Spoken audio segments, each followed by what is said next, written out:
right, guys, here we are, first episode of The Disciplined Degenerate. We're here in my backyard today. I'm here with the living legend, Mr. Mark Zaka. Thanks for coming on. Let's go, baby. And my boy Neel from TPT. I appreciate you guys for coming on. Guys, thanks for tuning in. I appreciate it. I hope 6 months from now this podcast goes crazy and you guys really love the energy that we're bringing. We're here to bring life stories, talk about real stuff, everything we've been through. And I'm bringing some super cool people on here. Neel, I want to start with you and you know, talk about your story.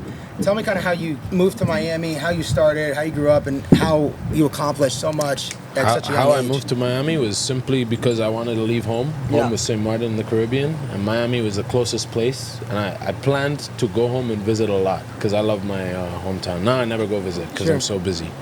But how I started, I grew up in this game. Like, my family's been in the game I'm third generation in this industry. They were authorized dealers. I'm a gray market dealer. You're very familiar with the difference. Sure, of course. I don't know if they are, but basically authorized dealers buy directly from the brand at a fixed discount. They resell at retail. Me, I'm buying and selling at market. I'm never buying it from the brand itself. I'm buying it off individuals. I have to authenticate it. For my father, it's coming straight from the brand. He knows it's real. He just resells it, simple. So I feel like there's a lot more steps in my game. Also, I took the revenue numbers to a whole new level. Stuff they never did before. You sell to some of the biggest artists in the world. Thank God, the most famous people, right? Who are those people that you sell to? I got a list, bro. Yeah? Yeah, because Pull it up. Pull out the list. Pull out the list, quick baby. skim. Yeah. Guys, for those of you that don't know Timepiece Trading, they're the biggest watch dealer in Miami and probably in the world right now. They sell the highest end of the watches in the world. Right. Yeah, it's crazy. You ready? Yeah, let's hear it. So Mike Margelag, Justin Blau, Sugar Sean, Sway Lee, Forza Regita, Sketch, G Herbo, NBA Youngboy, Lil Meech from BMF, Lil Baby, PJ Tucker, Wheezy the producer, 6ix9ine, A Ross, Bobby Shmurda. I could keep going or I could stop. Give me a few more heavy hitters. Bad Baby, Bradley Martin, DDG, Donald Trump, London on the track. Donald Trump, yeah. And actually his grandson even has come to the office himself with Secret Service. Damn, bro. Donald Trump has 2 watches from us. So he didn't buy from me directly. It's one from Aiden Ross, gifted him an olive day-date, and Steve gifted him a platinum day-date. Crazy. Both from me. So where you are now compared to where you were, I don't know, call it 3, 4, 5 years ago. Yeah. What's changed for you and what have you learned being an entrepreneur? Bro, I'm a lot busier. And I learned that the saying, more money, more problems is so fucking true. So true, right? And so sometimes true, yeah. I think that 8 years ago when my goal was to make $1,000 a day, I was way fucking happier. And at the end of the day, I had nothing left to do, but now there's always something to do. Yeah. And it's true what Elon says about entrepreneurship being something where you're like pulling your...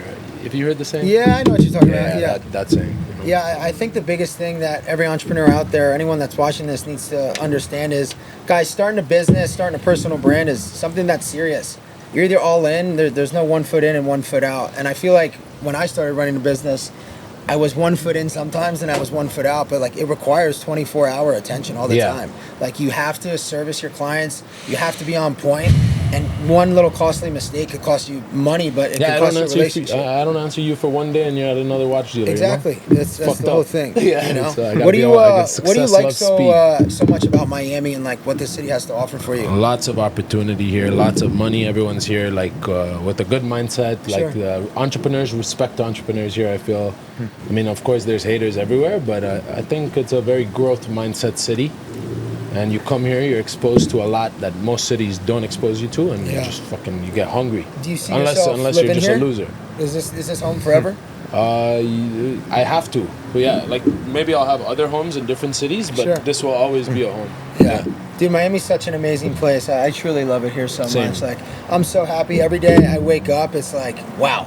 The city has so much to offer. Hell yeah. I mean, Mark, let's get into a little bit with you. You just moved down here how long ago? I moved here a year and a half ago. A year and a half I'm still ago. like pretty fresh to it. For those of you that don't know, Mark's from Jersey as well. So me and Mark kind of grew up in the same Northeast area. boys, come on. Repping the East Coast right there, baby. Caribbean seems pretty sick. New Jersey's I spent up there, a lot of time in like Philly because I went to school in I'm surprised you Philly. don't go to the Hamptons in the summertime and you freaking sell watches to a bunch of people there, dude. That pops off there. You ever been out there? Bro, everyone says I should go here and there and there. Like whenever I get free time, well, thank God. But like whenever I get free time, I'd rather just like do something with friends or, you know, because like people do come to us and like online they're reaching out all day and I ship to them overnight. 100%. They're never worried about seeing it first. They're just So Mark, let's get into a little bit. Tell me about your story coming down here, how you grew up a little bit, and kind of where you're at now, and You actually just ran a 100-mile race Damn with right. Kyle and all the Neel boys. Let's great. talk about that a little bit. So my upbringing, I grew up in a really blue collar town, man. It was all just about like construction. You do union work or you get to be a cop. Like that was pretty much it. And like I still love that. Like I feel like that's part of my DNA. Sure. But you know, I just knew I had like dreams and stuff I wanted to go chase, man. So fitness has always been a huge thing for me, and I've always taken school very serious. So I got a great job out of college from Deloitte, and you know, I met Salim my senior year of college. We were setting up this party. I was a frat boy. Salim's comedy, bro. Yeah, I I met you with the Neel boys before. Yeah. In Vegas, was it? In Vegas, yeah, yes, bro. the It's party hilarious. night. Yes, Now, bro. yeah, like I fucking recognize Yeah, you. man, come on. So it was great, bro. That was a Salim crazy came and did a night. college tour my senior year, and it just went so well that me and my roommate Justin Mir were also training people together in college. You know, because we wanted some bar Salim went money. to Penn State? He did a college tour there. He did Oh, like one day. shit. He went and did it. So it just went so well that we always kept in contact. And you know, I owe Salim like honestly like my life, man. He gave me the opportunity. He said, "Yo, come move in with me." 6 months post college, like I was praying for a while, like just give me the chance, God. Like I'm not gonna mess it up. And like he gave me that chance to come move down here and train the boys. And like the past year and a half of my life has been the craziest thing in my Tell life. us some of the man. stories and things that you've done. Bro, the first week it's like Yeah, let's start with that. It's crazy, bro. It's like, you know, it's like the welcome to Miami moment where it's like welcome to the league moment when some guy just gets You like step into that rocked. room with that person. Yeah. Did you go out a lot on your first week here? Dude, I tried to play it very calm and just like show like I am someone about my business and like I'm here for a reason. But I remember like that first time we had a boat day, bro. It's like we worked out in the morning, like we got ready, but it was drinking from like 10 a.m. to like 3 a.m., bro. Bro, they like, go hard. They work out hard and they go hard. They go. All It's of them. the They definition used of to go work hard, way play. harder. They're like, I feel like they're kind of calming down now. They got it, bro. They pick their shots more, but dude, Yeah. they I know about Steve, bro. they don't lose it. Steve works out crazy. all day and Yeah. like has fun all day. I say that's Hell all. yeah, bro. But I feel like that's just, it's nice because I love that energy, bro. They go hard at whatever they're doing, and you know, just I feel like that translates to, you know, their business, just like their pranks that they do, bro. It's Kyle's like, a genius, they go man. I crazy. give it all to him. He's really, really smart. Yeah, man. He's very They all are. composed. They all are. Yeah, Very yeah. composed, bro. That's what I really look up to that. But, you know, I love it, man. It's been the best year of my life. Like you said, like Best year of your Miami's life, hands down? Hands down, bro. Yeah. The coolest people That's you get to sick, meet, bro. bro. I'm at That's a dope. table with two That's dope. gangsters right now. This is great. This I is love it. great. Let's get into the 100-mile race that you just ran, guys. Mark, Kyle, who else was out there? It was me, Kyle, Cole Brecka, Stud, yeah, Cole was Brad out Kraut, Caleb Adisu, and Justin Mir. Yeah, they went out to Vegas and they ran 100 miles in the desert. And I want to talk a little bit about that experience because I know it was a lot different for you. I talked to Cole about it, bro. And have you met Cole before in person, bro? Cole's like a freak of nature. Like He's down. nothing bothers him. He can run. He's doing 10 Ironmans in 10 days. Yeah, he's a freak, bro. Like it's crazy. He's a freak. He did 7 marathons in 7 days in 7 continents last year. Shout out to Cole, dude. He's an absolute Yeah, savage. love But Cole. he explained the race to me, and then I heard when you explained it to me, and Yeah. Cole's like, "Yeah, I was good. You know, the day after I worked out, I was Fuck. good to go." You're telling me like you couldn't run for like a few weeks. Tell me Yeah. about the experience and everything leading up to it. and Man, everything. it's wild. So like, I put so much work in before. Like, I felt like we all did the Hawaii or Honolulu marathon before, Sure. a month before, and I got the best time like out of the group. And like, I'm not saying that as a flex. Like, I'm just saying I was super prepared. Like, I was ultra prepared. Like, I didn't miss a day of training. I did more than the training. Yeah, that's And- a mental thing for yeah, sure. and I felt so confident. But you know, at mile like 40, I developed this like weird dry heave cough thing because I think the line You were stream kicking up the was dust. kicking up the dust, and Yeah. bro, it just gradually intensified. At the end of the race at mile 60, like it was mile 73, we were all at the aid station together. Bro, I remember breathing out and just not being able to inhale all the way, and I'm like, Yeah, asthma attack and shit. but right? I made a decision that the last 2 aid stations I was gonna skip because I knew I was gonna trail behind the group. I was like, fuck it. While they get some rest and let themselves be okay, like get food in them, I have to get ahead because they're gonna catch me.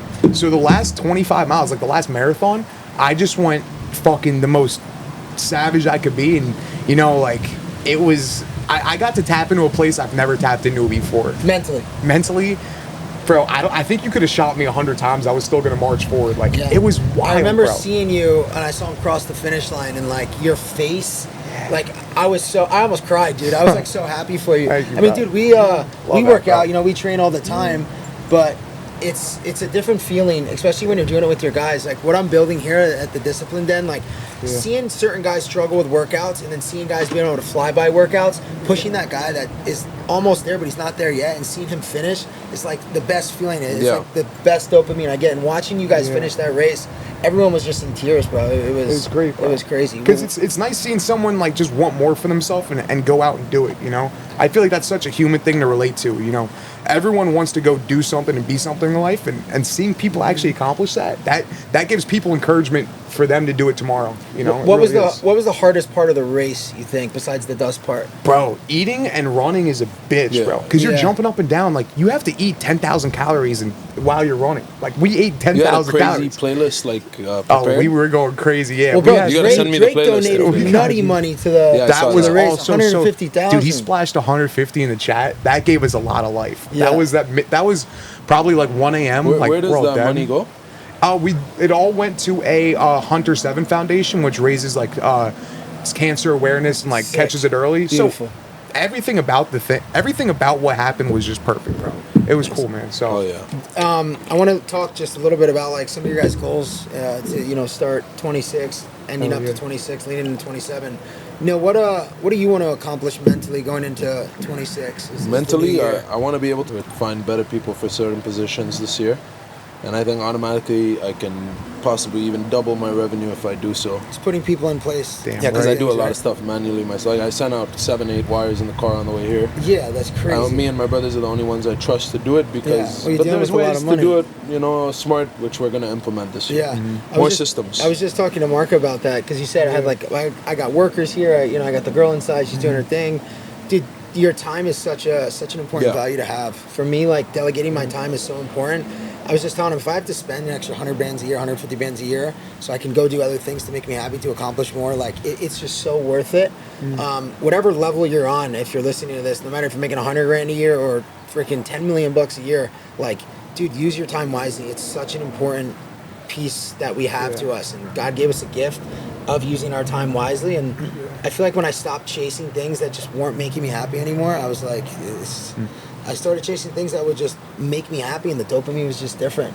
You know what I mean? Time's the only thing money can't buy, right? Yeah, bro. That's literally it. Let's talk a little bit about what you got. One thing I want to say about both you guys is, you're building such a dope community, both of you, man. Like, you're disciplined then, and like, bro, I feel like Timepiece, like your gear, anytime someone has like a sweatshirt on, it's like kind of a flex now. I gotta give you merch, They're going crazy. I would love the new to, sweats bro. are fire, bro. Those are wild. I thought that was like some Balenciaga shit. Yeah, That's crazy. Dude, I tried on a pair of Dior. I bought a pair of the Dior sweats. They're $3,000.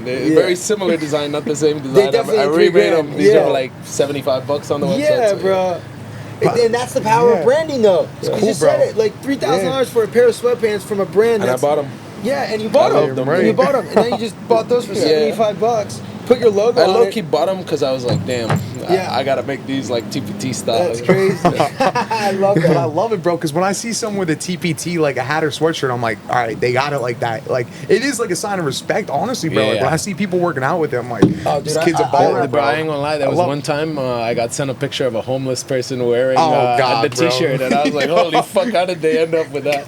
Because usually, it's buyers, right? People who bought from me, so Mark, let's talk about what you got for 26. Tell us what you got in mind. Dude, honestly, it's just leaving my 9 to 5. It's good because I've definitely learned a lot of business skills. But dude, I don't want to look back when I'm 40 or 50 years old. And I'm not talking bad about anybody who does this, but I just don't want to say that's all I did with my life. Coaching and fitness has definitely gave me like an avenue to have float and like actually make a lot of income on the side right now. So it's great. Like, I'm not struggling, but I think I'm very close to having something that I can go all in on, and that's just because I've met the right people and doing a lot of the right things. And I don't want to say it before I do it, but the stars are aligning, and God's great. God is so good, bro. So I love that, right now, just stay fucking hungry and keep my head down. That's all I care about. Miami's right the now. best city in your profession. Right, bro, I mean, I know trainers who drive Bugattis. Bro, so crazy. Let's bro, talk about that for a second. Yeah. Let's talk about the health and wellness space, how big it's blowing up right now. Yeah. I mean, The biggest shit peptide ever. game, Yeah. Like, dude, Ritz is texting me yesterday. He's like, yo, I know you know guys with peptides. I need BPC right now.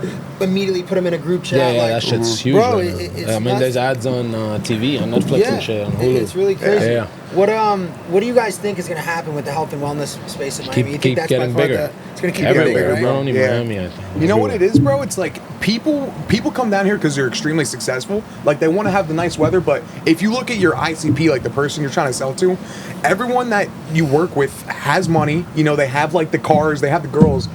The one thing that they really would want more than anything is just a nice body to walk around in, bro. Mm-hmm. So if that's like the piece and the value you can add, people will pay a fuck ton of money for that because I see people like paying for abs now. Like, bro, bro, they go to Colombia and they get them like and it looks fucking real, like chiseled, it's dude. crazy. Yeah, it's wild. I know a few homies. I'm not gonna say names. Yeah, me too. Fake abs, yeah, Yo, and it looks like it. you do years of work for that shit and they just pay for it. Yeah, I've never seen that, bro. What? Yeah, abs too. Yeah, on guys. Is that like a guy BBL, bro? They just get literally.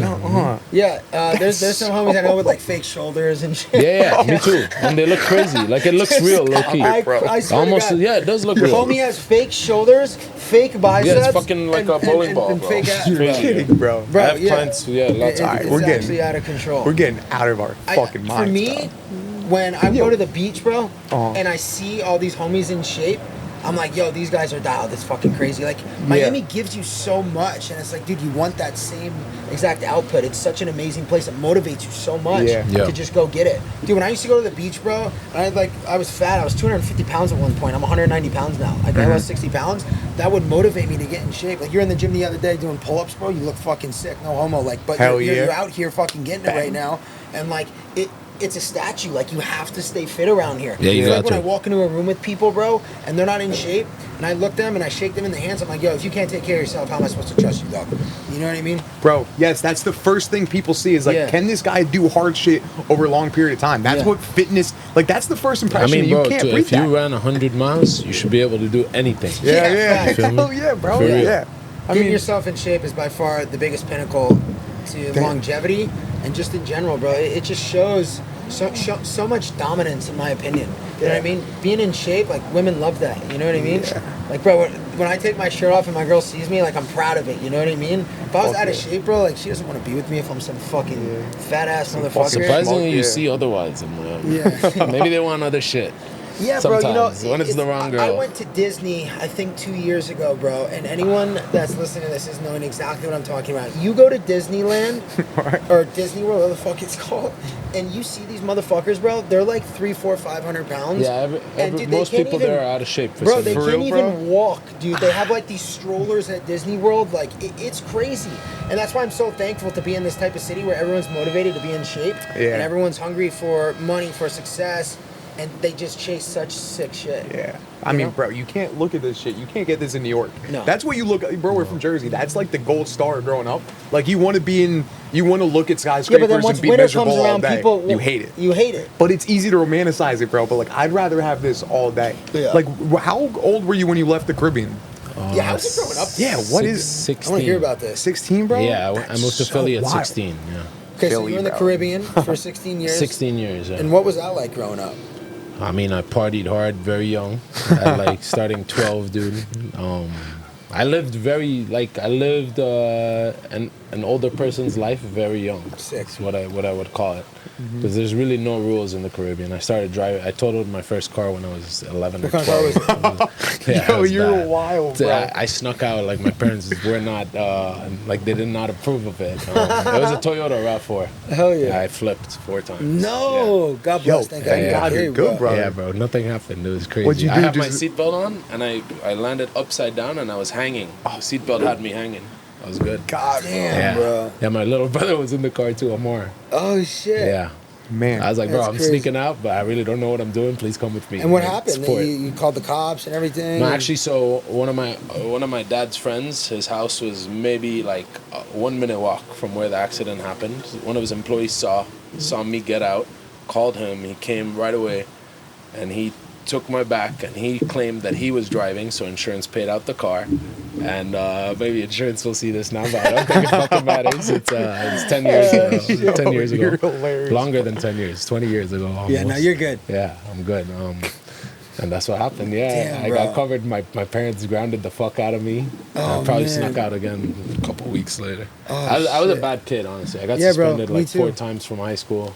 Yeah. For what? One time put glue in my friend's head. One time glue in the head is nuts. He did something to deserve it, bro. One time I stabbed a friend with a fountain pen because he was like flicking me with his all day. I don't know. Dude, I feel like if you don't have these stories, like this is why I named the podcast The Disciplined Degenerate. Yeah. Just like, yo, I was a degenerate kid. Now I'm dialed. Yeah, now we're all dialed. You're disciplined as hell and you mean business. Yeah. I have a funny story. When I was growing up, dude, I was the same exact way you were, dude. Just like an absolute shithead. And I grew up in a super wealthy town, but my mom was a flight attendant, my dad was a garbage man, so it was like $100K a year income, total. So I always had to keep up with all my friends, and the only way for me to like do that was by being that crazy son of a bitch. You know what I mean? Like everyone wanted to hang out with me because I was just so wild and funny. And one of these times I remember, bro, it's 4th of July. And we went up to Pennsylvania because Pennsylvania, they sold the fireworks. Jersey didn't do it, so you do the trip. Go to Phantom, and you better pray that coming back, the state troopers don't catch you bringing the fireworks back. Like you get pulled over, bro, hands behind the back. You got a trunk full of fireworks. So we ended up getting them through the border in Jersey, and we go home and it's daytime. We're at my buddy Thomas's crib. And I'm like, yo, let's drive around. Let's like throw some fireworks out the window. Let's get active, whatever. So I remember like it was yesterday, dude. I'm at Avenue 2 Rivers. I take a bunch of firecrackers. This dude's walking his dog. Yeah. And he's literally just on like a peaceful walk. I'm like, yo, watch this. And I threw these firecrackers out the window. This dude is right there. The dog ends up jumping like 10 feet in the air. The dude fell to the ground, bro. It was the craziest shit. And then we go back to the house. The dude was like, what the fuck, you crazy fucking kids? We go back to the house. 15 minutes later, bro, I shit you not. Whoop, whoop, whoop, whoop, whoop, whoop. The cops are there. Damn. I got locked the fuck up, bro. And I got out like probably like an hour later. And we went right back out. We got crazy again. Like we were just devils, bro. That happened to me in somewhere in Jersey. Secaucus. Is that New Jersey? Yeah. Secaucus in New Jersey. My friend lit a bottle rocket when we were in the car. I was like 16. And it landed in front of a cop car, and he was sleeping in the fucking car. He got it, bro. And then the worst thing is when he arrests us and pulls us over and shit. Yeah. One of my friends has a backpack. He's a workout freak, right? He has a Ziploc bag full of protein powder, and the cop thinks it's cocaine, bro. Oh my god, it's fucked, bro. It's horrible. But yeah, 1 hour we were out. He called his dad. The dad came, paid bill, and we were out. Oh man, what was it like for you growing up? Bro, just like we had, for reference, like we had our prom after party in a barn. Like it was wow, it was like that. It was back roads drinking. Like you get in trouble because like you really don't get in as much trouble as you should because there's just like it's so spread out and you're like you're literally in the country. Like I'm top left of the state, but like the best thing to do is like you go to the river because we all grew up on the Delaware River. You just get like a 30-pack with your boys and like see how fast you could kill it. I remember getting the 30 packs of Keystone Light. You remember those days of the Pabst Blue Ribbons? Damn right. Yo, I'm from Phillipsburg. There's a sign when you go into the town. You can't spell Phillipsburg without PBR. I love it, bro. But like getting in trouble and stuff. It's like it really was. It was a staple. I feel like it had to happen. It was just great, bro. I mean, there isn't just like one story that stands out, but like there's a lot of things that we should have been. Yeah, bro. Because like people like crashing their cars and shit. It's like you're just like doing 4-wheelers and like you flip it over into the pond and like it's just people's like parents like fucking like we would go back to my friend's house and just like cut down trees in their yard and just like stupid as shit, bro. It was funny, bro. Yeah. It was funny, but I feel like honestly New Jersey and Miami are kind of alike. Do you feel like that at all? Yeah, a little bit. I mean, in the summertime, you ever been up to Jersey in the summertime? I used to hang out in Jersey City down by sometimes. the shore a little bit. Like closer to New York more. Yeah, like where, like the Hamptons area? What was the area like called? Jersey City by the train station. I stayed for a couple months. Yeah. I feel like it's a little bit similar. The problem that I see, and the reason why I'm so happy here, is the drive of people, bro. I go back home, and it's cool to go back home because I've accomplished so much. It's probably the same thing for you when you go back home, like you're the shit. I don't like people knowing I'm there, bro. Yeah, I feel you, bro. I feel you. Haters, you go back home, people are like, yo, that's Mark. You know what I mean? I go back home, people go crazy. They want to be your friend now, but they didn't care before. They didn't care before. And I like going home there in the summer. I think it's fun because I got the beach. I bring my boat up. Yeah. But like, dude, I can only be there for so long because I'm so unmotivated. I'm so unmotivated to be there because the same people I left with are still doing the same exact fucking shit, bro. It's crazy. They're doing the same exact shit. I play video games with my boys from home. Sorry to cut you off. And like, bro, they're all doing the same shit. They're all doing the same thing. They're all working at the same places, hanging out with the same people. I still love them the same. Sure. But you're in your lane now and they're in theirs. I wish more for them, Of course. Still. I think it's really, really hard being able to go back home because people don't have the same vision. Like, yo, for example, I go home, I bring a camera home, and I start shooting content in the gym. I get fucking kicked out of the gym. Yeah. I shoot content at the beach, or I pull up to a restaurant with a camera, bro. Sorry, bro. You're good. The manager comes up to me hard. Hey, sorry, you can't do that here. You go shoot content in a gym in Miami. You bring a camera into a restaurant, like, bro. Yeah, like free membership for the day. Bro, like, yeah, they're like, yo, who are you? Us. Yeah, Make tag sure us. You know what I mean? And it just doesn't do justice for me going home. Like, listen, my family's there.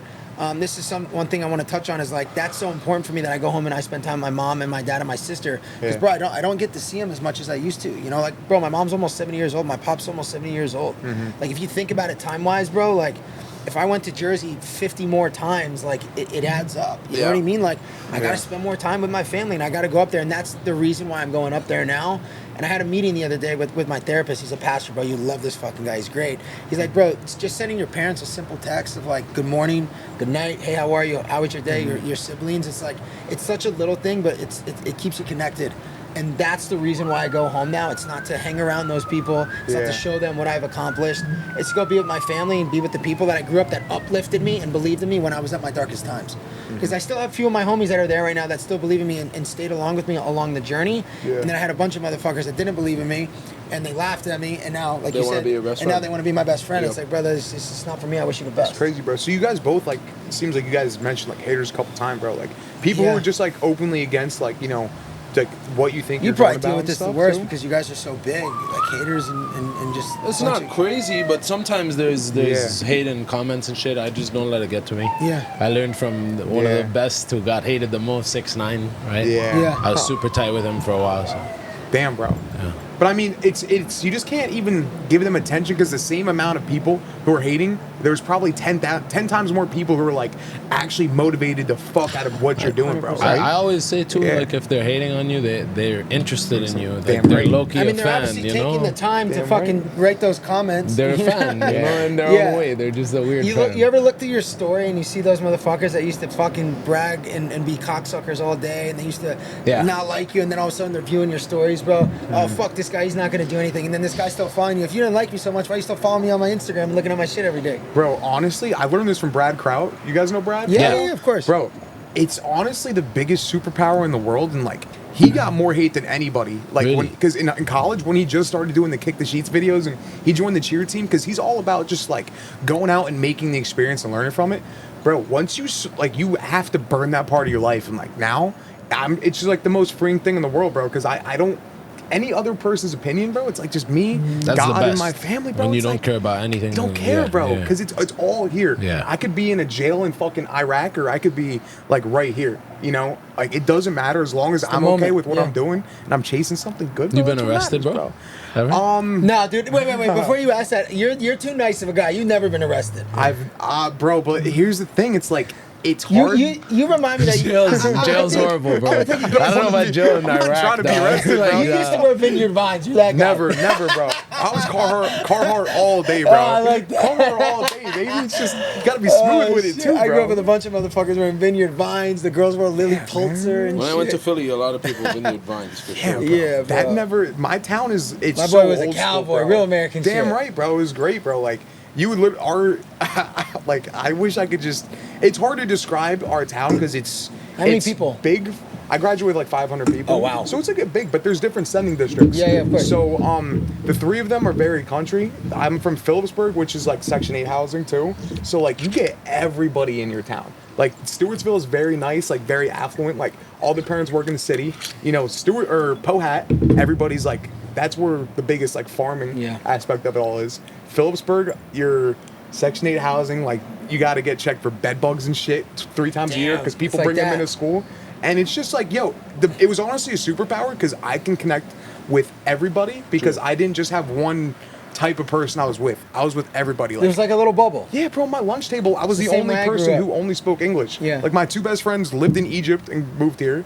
And then the rest of them came from Mexico. So it was just like, it was just what life was, bro. And it's the biggest blessing in the world looking back. I love it, bro. And guys, we're gonna end this one for the day, but I really appreciate you guys tuning in. It was a pleasure. We my brother. Pleasure to be here. Can I say one more thing? Yeah, bro? you say one more thing. We're gonna go film some content on the boat, take the boys out for a sunset cruise. Bro, I'm just gonna say, like, I like what both of you guys do, because, like, I feel like when people come to you, it's like a celebration. You know, it's like people are getting to watch, like, everybody's just going crazy. Yeah. They get the video on IG, and it's with you as well, bro. It's like people come here in the mornings and like they probably leave feeling like $1 million. Bro. Yeah, it's dude. The biggest thing I want to be remembered for is being that guy that people wanted to be around. I don't want people to remember me for a bad thing, and I think what I do the best is I just light up a room every time I get into it. You do. You got that energy. I mean so well. Sometimes, you know, I make plenty of mistakes. We're human at the end of the day. But I have a big heart and I care about everyone. And I'm always the guy to give first. You know what I mean? If someone can't afford something, it's like, yo, I put my card down, you give me back. You know what I mean? Like, it's okay. You know, because I was at that point at one time in my life where, you know, I was that guy that was embarrassed. And like, bro, I want to give back to people, and I want to be someone that people really, really thought was a good person, you know? Fuck yeah. Love that, bro. That's what I'm after. Damn right. I appreciate you guys, bro. My dog. That was it. We'll see you later.